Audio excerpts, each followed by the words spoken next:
So,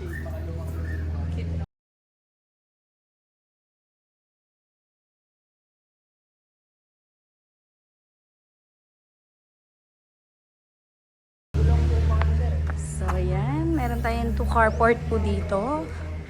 And then, punta muna po tayo dito sa side, yung easement natin. So, pwede po tayo maglagay ng garden po dito. So, ito yung ating service area po. Or yung laundry area. And, ito naman po yung, actually, nasa sa inyo na po kung ano yung gusto nyo gawin. Pwede po kayo maglagay ng garden po dito. Now, let's proceed naman po sa ating main door.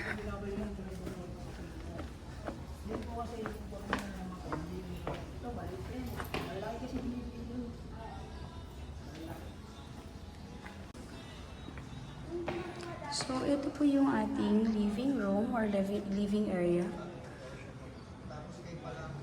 And yung ating pong dining.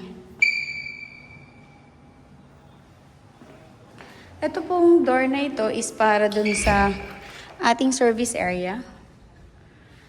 And dito po yung sa kitchen po natin. So, mayroon po siyang built-in cabinet and yung space para sa refrigerator at saka dun sa ating stove and range hood.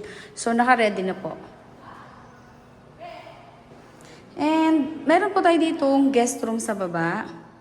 So, malapad din po siya and may nakaabang na para sa window type na aircon. And yung ating toilet and bath.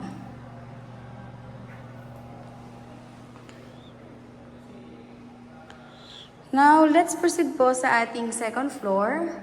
So, yung second floor po natin, meron po tayong 2 bedroom. So, isang sa kaliwang side po yung ating master's bedroom.